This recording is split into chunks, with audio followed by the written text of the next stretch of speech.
Your beautifully designed email might be landing as a blank white box in half your subscribers' inboxes and you would never know.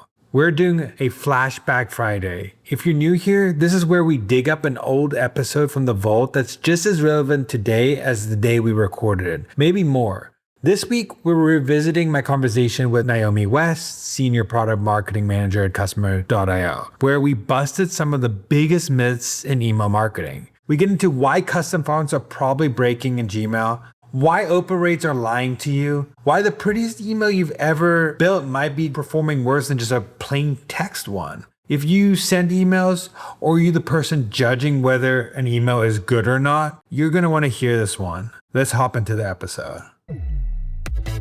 Welcome to the Marketing Millennials, the No BS Marketing Podcast.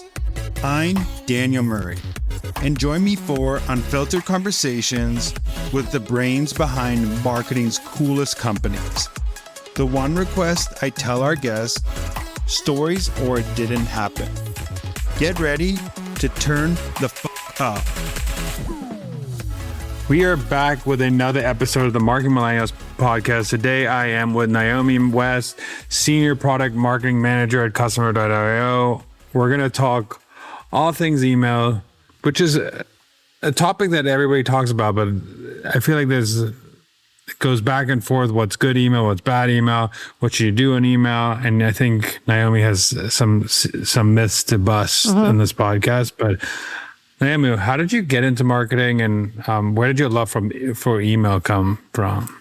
Yeah, well, actually, I got rejected from my university's marketing school probably 3 times before I decided to just do my degree in political science, graduate, went into working in recruiting, and then I was so bored at my recruiting job that I took on a side hustle through AngelList doing email marketing. And I, at the time, had no idea really what I was doing. I was emailing individuals directly, trying to get them to sign up to an app that we were building. And then I realized that you could automate it. And I thought I discovered like the next best piece of technology before shortly learning that was email marketing and email automation. And that was back in 2015.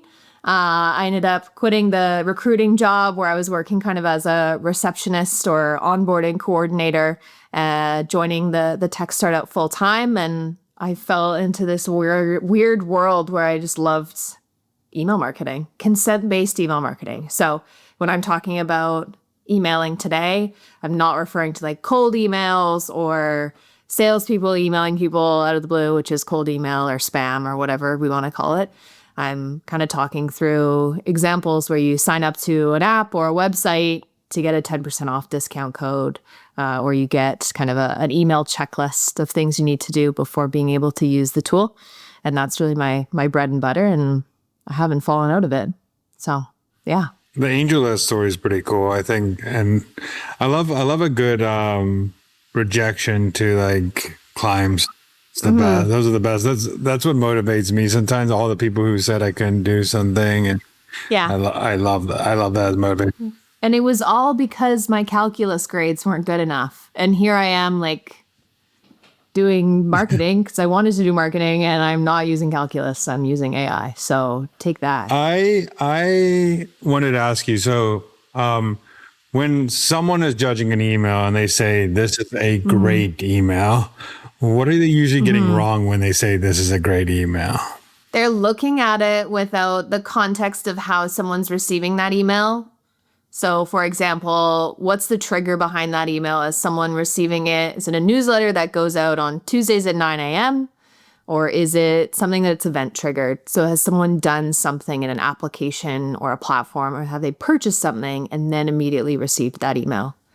I think another thing that people often forget to realize is, hey, this email is beautifully designed, but it's actually all images just sliced together. And if that email goes to a spam folder, or if that email goes to someone on a certain version of Outlook, none of those images are actually going to load in the email. So you've just sent them a blank email. They have no idea what you're saying.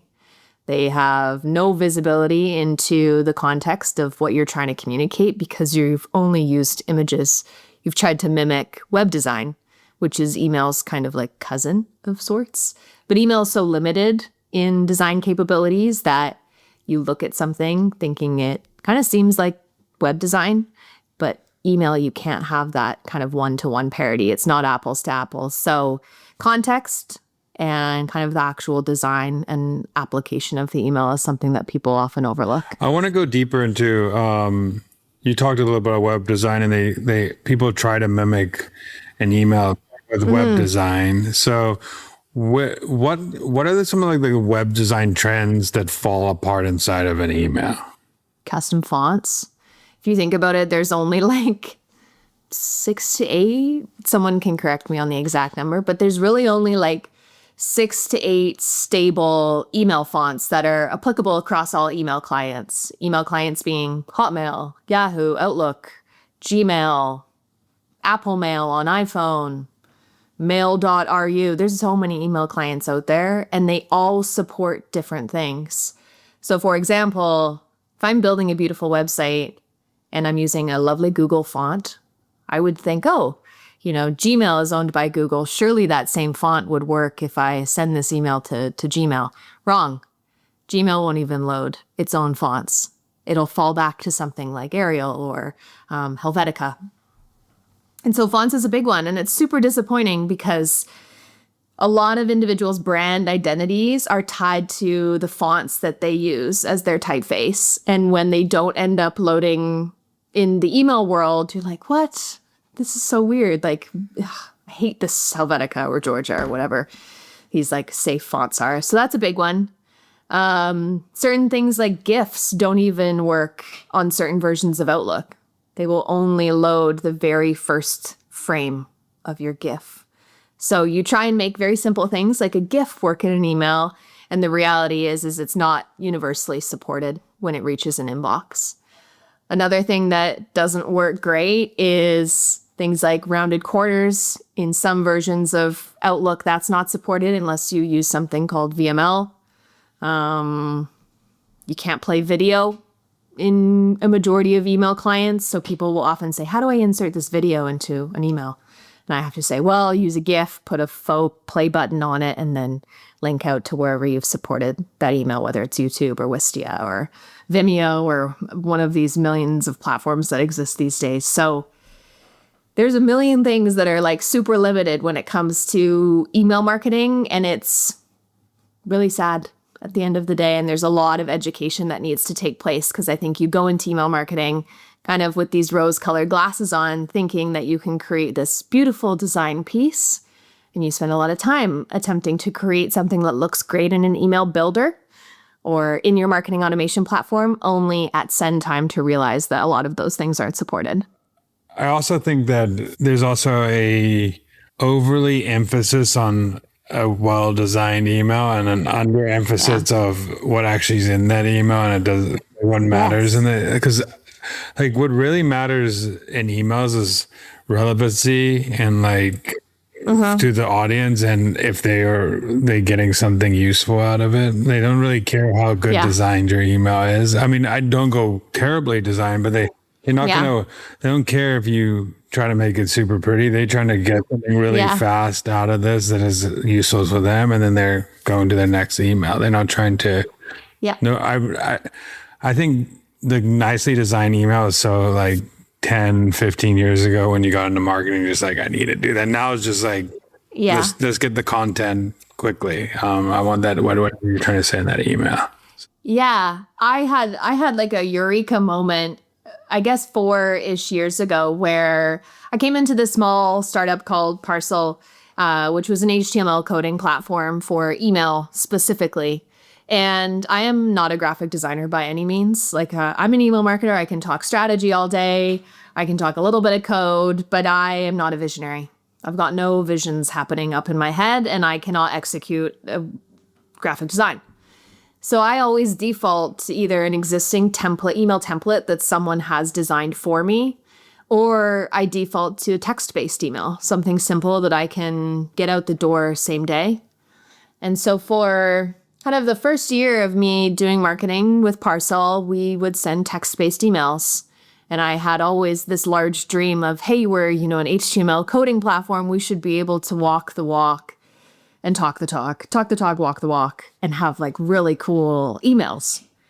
And finally, someone joined our team. His name is Mark Robbins, and he's just a really talented email developer that I knew could bring some ideas to life and help me execute on these design ideas. So we ran an A/B test where we had variant A, which was the text-based automations going out, kind of like the control, and then variant B, which was these like really cool emails that had dynamic content and gradient backgrounds and marquee text that would move in the clients that supported it. And the results came back, and like the text-based variant won for both click-through rate as well as like conversion rate. And my hypothesis of, wow, we should invest in these really nice emails was completely squashed. And that was the moment where I was like, okay, maybe keeping things simple is the way to go. And like, thanks, Mark. Sorry, Mark, that your designs couldn't actually be super beneficial to us. But text-based emails I can get out same day, and people love them more, apparently, for the specific business case. It's probably also email dependent based too, because I feel like if you're sending out a newsletter and you have like a warmed up audience that loves your email, you could start adding a little bit of flair in that email, and they still were like, it still will be received well because people are fans of the content you're saying. But if you're sending like those transactional emails, or you're sending those automated emails, it's always better to lean on under designed and easy to read than over designed and hard. And some images, like, I look through my inbox every day for one inspiration, but I like to read my emails. And I'll open an email and it'll just be a gigantic image. There's no text in sight. I don't know what the main call to action is. The subject line doesn't tell me anything. And that, to me, I just delete it. Because I'm like, am I going to have to scroll for days to get what the main message is? Like, beautiful image. But it loaded like a fax machine because maybe my Wi-Fi is slow. But then I also don't understand the content. So sometimes like keeping it simple saves graphic designers time. It saves you as a marketer time, and it results in way higher engagement. What's like a fair way to A/B test it? Is it just doing one element different? Is it doing the whole email different? Because I'm wondering, what is a fair A/B test when you're trying to test text-based email or something with a header or something? Which works better? What's like a fair test that you can run today? Yeah, it's tough because even like the removal of images from an email creates like an apples to oranges test where you're not necessarily comparing the same thing in the same message. The way that I measured it was I think it was a 3 email automation over the course of a 7-day period. It was our welcome series where I had variant A, the 3 emails were text-based, and then variant B were the design ones.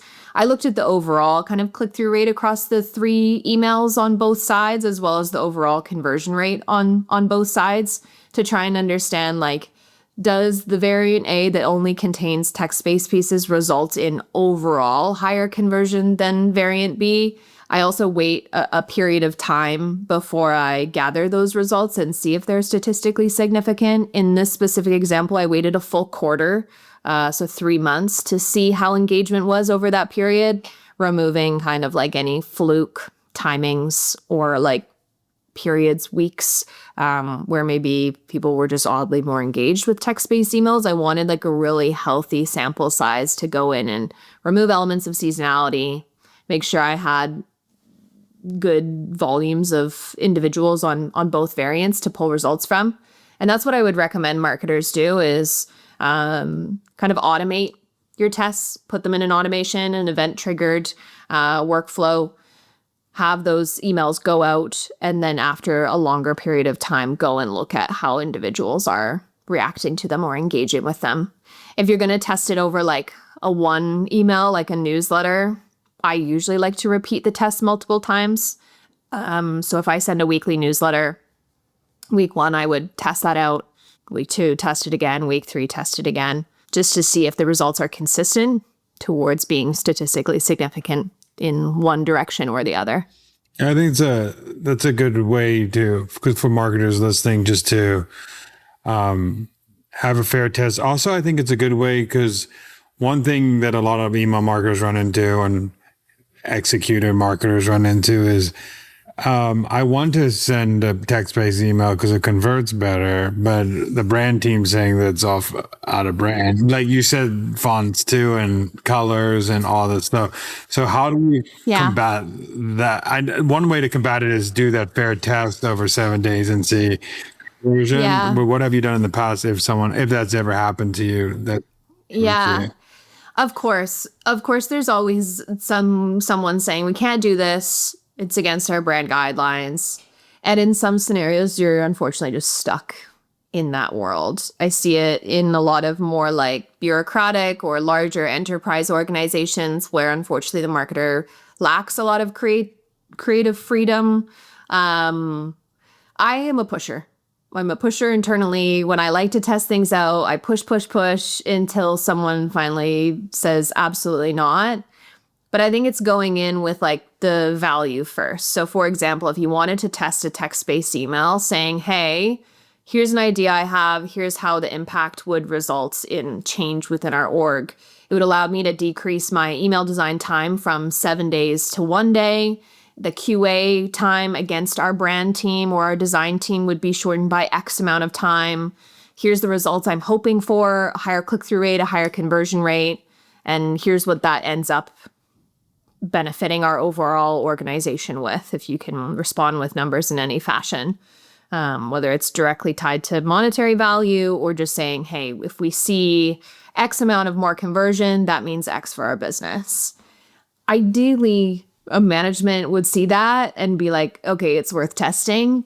Unfortunately, there's always scenarios where people are like, no, our brand standards are elite and we can't risk someone seeing a text-based email from us. Like that would ruin our reputation. Get a new job, move on. Time to find a new place where you can be a little bit more creative. But yeah, I think it's just putting the value first and hoping that someone has their head on right where they see that and they're like, okay, let's test it. One thing too I wanted to ask you is I know you've worked with a lot of different ESPs in the past. Mm-hmm. So like, how much does platform matter versus strategy when it comes to ESP? Is it like, do you need the perfect platform? Or, I mean, for some things, probably you need some automations that some can do. But like, what is the most important when you're weighing out those two things? Yeah. There are a million ways to get the same thing done in all of these platforms. A lot of teams will lean on external kind of like vitamin tools that help them create great emails because their in-product solution sucks. A lot of email editors inside of marketing automation platforms are the bare minimum. I think because the product teams are focusing on building out better data orchestration and segmentation, and people can get what they need done as is. That being said, basic text-based email can be accomplished in every single platform. No issue there. And then kind of a well-designed email, in my opinion, can also be accomplished in like 80% of platforms. Where people start to get a little bit itchy is when they want to customize an email design based on the email clients that will be receiving it. So once you get past this like generic designed email and start leaning into, okay, what does Apple Mail support? They support interactivity. Maybe they support marquees. Maybe they support gradient backgrounds. Email designers will potentially lean into that and want to customize it. And so there's external tools for that. Some marketing automation platforms like Customer.io and alternatives support those things in the product themselves. So I think if you're wanting to test out the text-based email piece, you should be able to do it on any single platform. It's when you want to kind of lean into the nitty-gritty kind of targeting based on client. That's where you can kind of start to do that in either external tools or poke your marketing automation platform to see if they offer those capabilities. But I've been in a lot of platforms, and the platforms that I like, there's certainly a list of platforms that I avoid. The platforms that I like to use and the ones that I work with support the basic email design functionality. It's really the event triggering and the dynamic conditions, the segmentation, the reporting that differs on a platform to platform basis.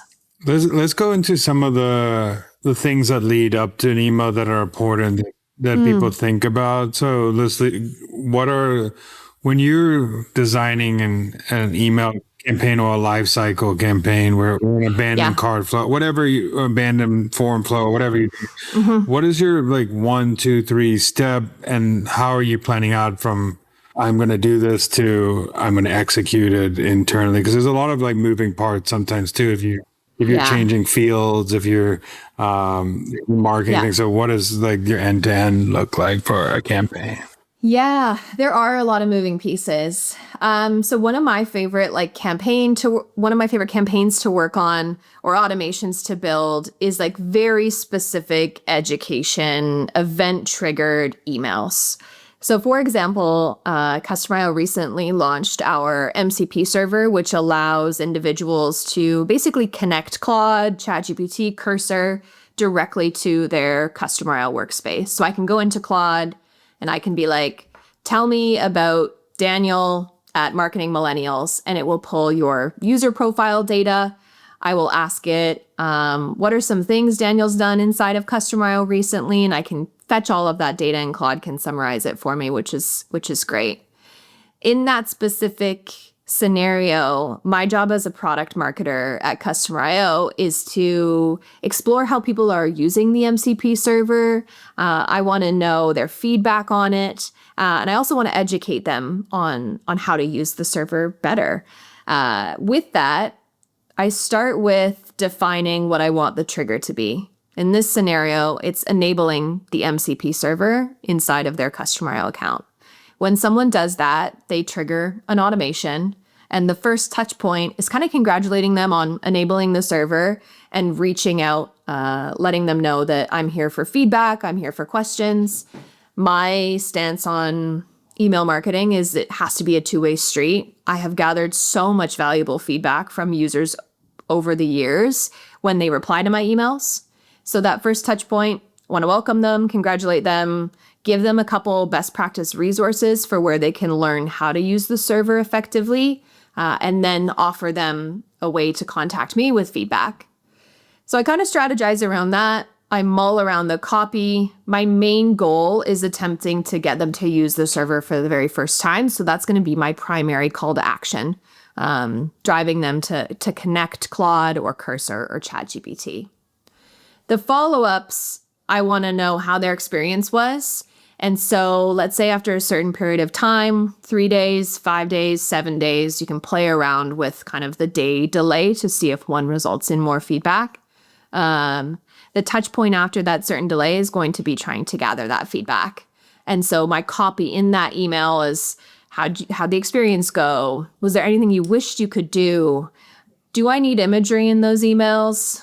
Potentially, I might throw in a GIF showing how to connect the tools, just a really simple visualization of how to use the product.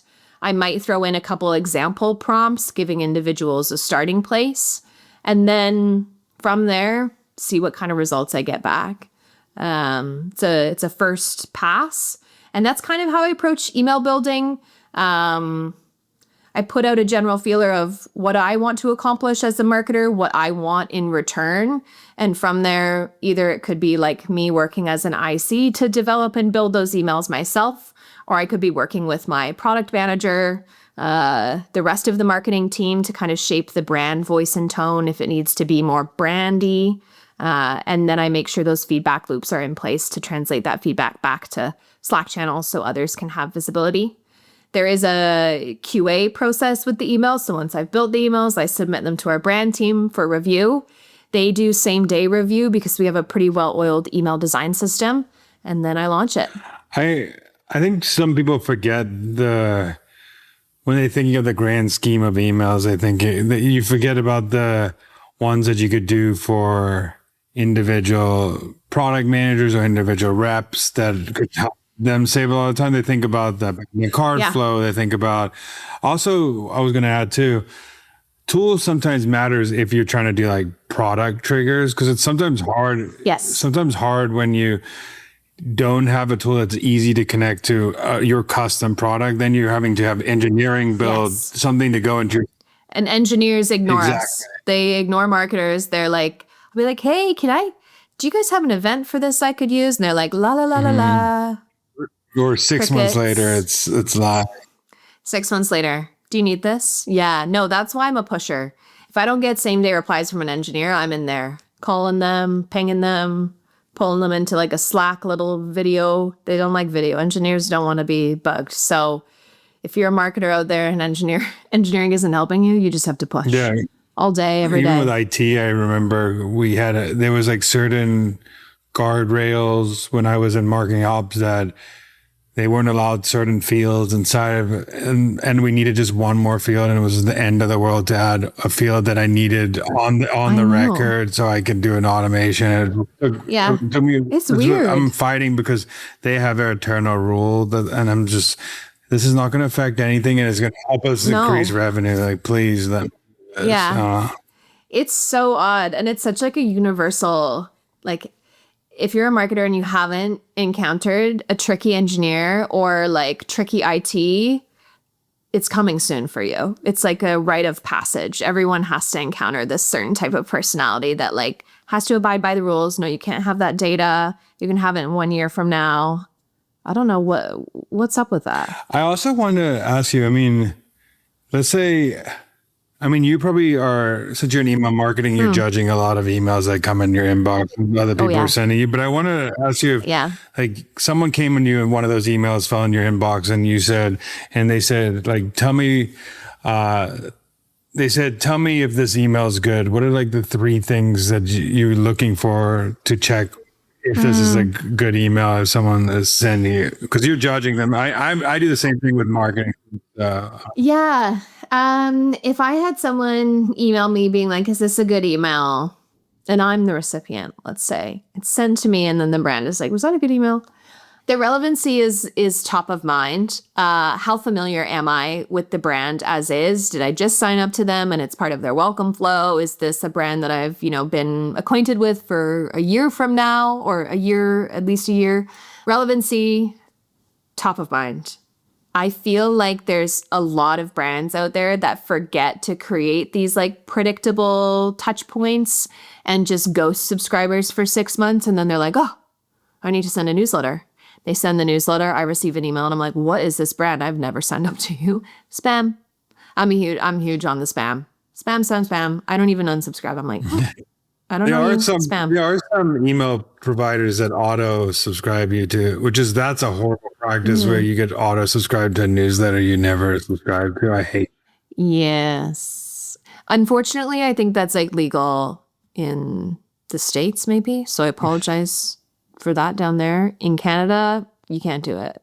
There has to be like either implied consent where I've like purchased from the brand previously or like signed up for like a white paper or downloadable. You can't just email me like that.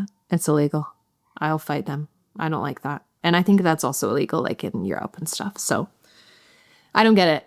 Relevancy. Just collect consent from your subscribers and you'll have a good time. Make sure you're communicating with them like fairly frequently. Monthly is fine. Weekly could be too much. Depends on what you're saying and what you're trying to sell and what your offering is. So relevancy and then the content itself. So what is it that you're trying to get me to accomplish?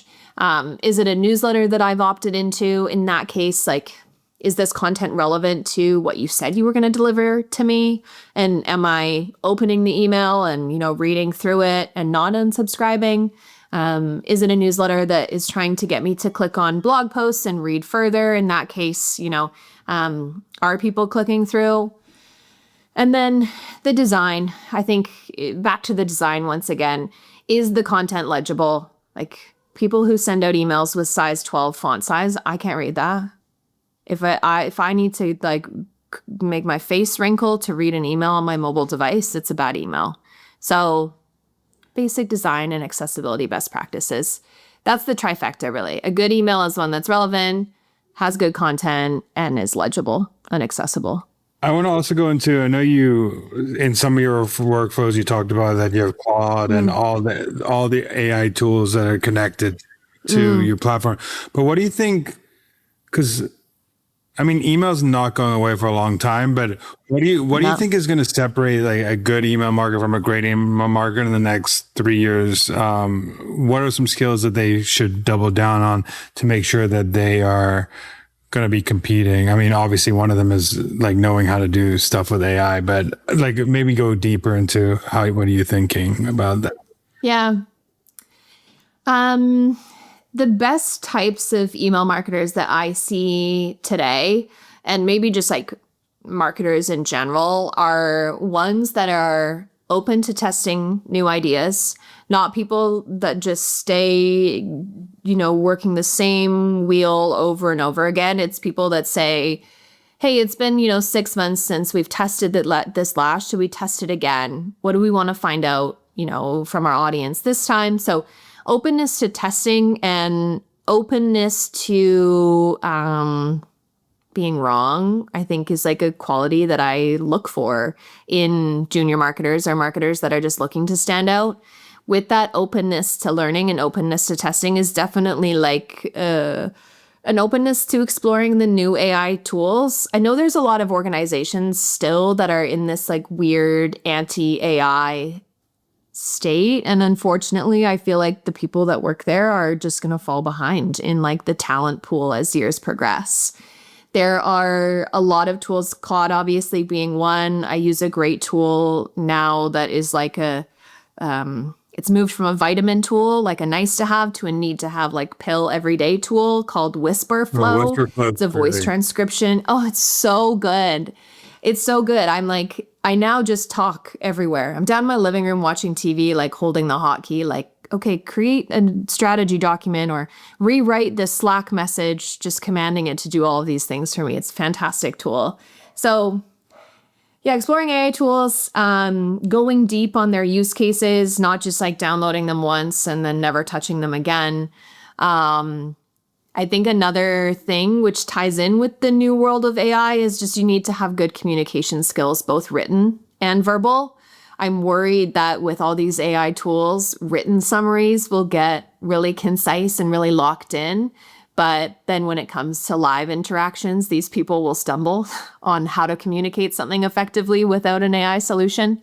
So whether that means talking to yourself in a mirror, talking to yourself on something in like Riverside to see how you come across, to see how you can better shorten some of the fluff words or like words that don't equate to good sentences or good grammar. That probably was a horrible sentence in itself, but practicing communicating verbally, I think, is another standout quality that individuals should work on as we lean into this like weird AI world that will help us offline communicate well.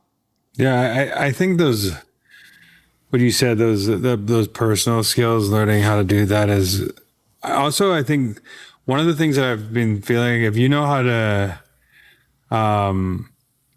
manage people, you probably could manage AI very well too. In a way that like you understand how to give direction to someone junior and that all comes from like interpersonal skills, but also if you have AI agents like working for you and you don't know how to give clear, direct feedback, it's going to be, you're not going to get what you need. And that's comes from personal skills you learn in everyday job too. So I think those skills. Yeah. And those skills are all, I guess, like aside from the AI specific tools, they're tool agnostic. Good communication skills, written and verbal, as well as an openness to learning and an openness to testing. Those, it's not like a course you should take online. That's something like you can practice continuously, and one online certification isn't going to tick a box making you a good marketer. I have a lot of people ask like, what courses should I take? Or like, what tools should I learn? I'm like, I don't think that's the right answer. Or like, that's not going to solve problems if you know one specific tool. It won't set you up for the most success. Yeah. It's sad to say that most, and I wouldn't say all, some are great. Most courses become best practices, and when they best practices, they're already old, especially in a marketing role where something, if you're talking about copywriting, okay, is something that doesn't change the basics of that or basics of psychology. But I'm talking about email specific tooling or how to design an email that could be changing in a week. A new tool comes out and you're already behind because you're thinking about old school tools that you're using. So, I always ask people this on my podcast, but what is a marketing hill you would die on? Well, there's so many. I have very strong opinions. Open rates are a vanity metric. That is a hill I will die on. Have a lot of senior execs that I've worked with over the years be like, what's the open rate? And is that a good or a bad open rate? And I just want to like reach through. I've really only worked remotely. So I want to like reach through the screen and be like, no, like don't look at that metric, because a lot of open rates are automated these days. iPhones, for example, if you're running, I think it's iOS 15 or above, once an email lands in your Apple Mail inbox, it's marked as opened because content is pre-fetched on Apple Mail now. And so that means you're not even reading the email and the open rate is whatever. Yeah, I mean, if you have a good platform, you could probably say like, okay, let's weed out those and the rate too. Yeah, the good platforms will tell you if it's like a bot open and give you like a human metric. But still, even like the human metric one, sometimes I get an email in my inbox and the subject line will say 50% off until end of day. I might delete that email, but at dinner time, before I'm about to take my first bite, I'll be like, oh, I got an email from that swimwear brand. They told me that there's 50% off until end of day. I'm going to go buy a swimsuit right now from this online brand. So it's not telling you the full picture. Even though I didn't open that email, there's still correlation to potentially me going and converting. And so I just want marketers out there to push themselves to think beyond open rates, because there's so much more to measuring email engagement and overall marketing engagement than just how many people opened your email. And open doesn't mean read. I think people forget that too. It's just like ads where you see impressions doesn't mean you got attention.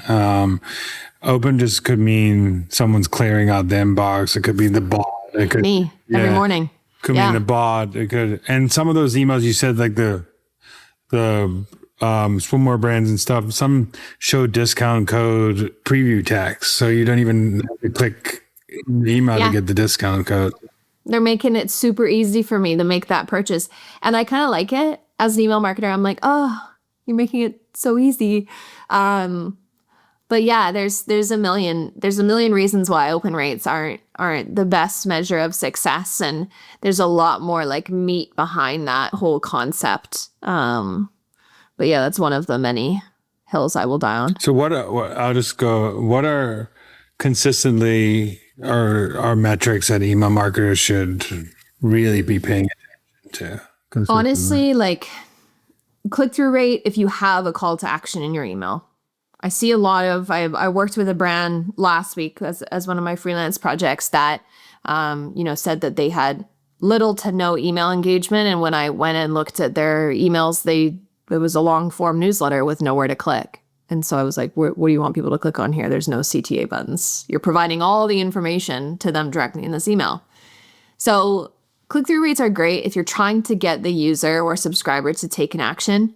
And then push your team internally, MOPs, IT engineers, to give you the events you need to measure the success of that email, whether it's assigning a conversion goal or a conversion event to that specific automation, or one-off email in your marketing automation platform, or using a supplemental tool like Mixpanel or Amplitude to then create funnel reports, seeing how many individuals, go and click on the email and then convert to your specific goal you're wanting them to. Paint that story internally, share it widely. One thing I don't see email marketers doing enough is sharing how their emails are actually performing from a brand perspective. What are you encouraging people to do? People don't know those things unless you tell them internally. So share it on Slack, share it on Teams, yell out your successes. Yeah, click-through rates and conversion rates, really good one. And then another one that I like to keep an eye on is unsubscribe rates from an automated perspective, So in a welcome series, ideally, you don't have a ton of unsubscribes because you've set expectations right at the start of what someone is going to receive from you. And then for future event-triggered campaigns, are you keeping those unsubscribe rates down and not annoying people with the amount of like automated emails that are going out? I mean, also, if you're getting unsubscribes in a welcome email, the offer on top is usually also wrong. Like whatever's feeding into that welcome email is something you're probably getting the wrong lead or ICP in that list. Yeah. Whenever I see like unsubscribes happening in like a welcome series, I'm like, what did you tell these people? Yeah, what did they sign up for? It's also good to, when you say communicate that these things are happening, and I'll say this, is that there's so many events that happen where there's spikes and things happening in sales and stuff. And if you're not communicating, a big email went out and the people are just... Yeah. Sometimes it doesn't track that. It could come as a Google branded search or this. Like you said, you didn't open the email and you went and go buy some. So if you should be communicating with, because there's so many things. If an event happened and then there's conversion in the reports, you should be telling people and screaming. Totally. So instead of being quiet, that you're sending out big campaigns. Yeah. Yeah. Don't let your work like exist in a silo, I think is a big one. Because email marketers, you live and breathe email all day. Or if you're a marketer that wears like 17 hats and email's one of your hats. We live in our marketing automation platform. We probably send test sends to our boss, and then we forget to communicate externally or internally within our organization that something is happening. And it's such a missed opportunity because when you can communicate that a big send is going out or an event invite or a new product launch, your customer success team can amplify that and your sales team can amplify that, and they can kind of be in the loop with all of that stuff and help kind of make your email success what it is. Lastly, where could people find you and what you're doing and what you're doing in customer.io? I do have a website, naomiwest.ca, and a newsletter that I run called Slow Emails. It's called Slow Emails because I don't have a great predictable cadence with how often I send it. I send it very slowly throughout the year. Well, you said the standards up front, so these people know. Yeah, I'm telling people. If you said the standards up front that you send a newsletter every 6 months, it's fine. Yeah. If you do, if you say you have a newsletter and stop sending it and then saying what's up, like it's a... Yeah. I still I get an unsubscribe every once in a while, probably because I've spooked someone, and I mourn them. I mourn every unsubscribe individually. I take it very personally. But yeah, I think I do a good job setting the expectations. It's a newsletter where I talk about email, unsurprisingly. And then I talk a lot on LinkedIn to myself about events that I'm hosting and running, and whether they're both virtual or in person, and resources that I write on email. It's really a full-time job and a hobby. I love it. Okay, so go subscribe to the slowest email newsletter in the world. Yes. Yeah. That'd be great. And go follow Naomi on LinkedIn, and check out customer.io. It's a great platform. So thank you so much for coming on, and appreciate your time. Yeah. Thanks for having me. It was great to chat email with you. Thanks so much for listening. Keep tuning in to hear more great insights from the coolest marketers from around the world. If you haven't already, make sure to subscribe and follow the Marketing Millennials podcast on Apple Podcasts, Spotify, YouTube, or wherever you get your podcasts. And if you like what you hear, I would greatly appreciate you giving us a 5-star rating. It helps bring more marketers into our community.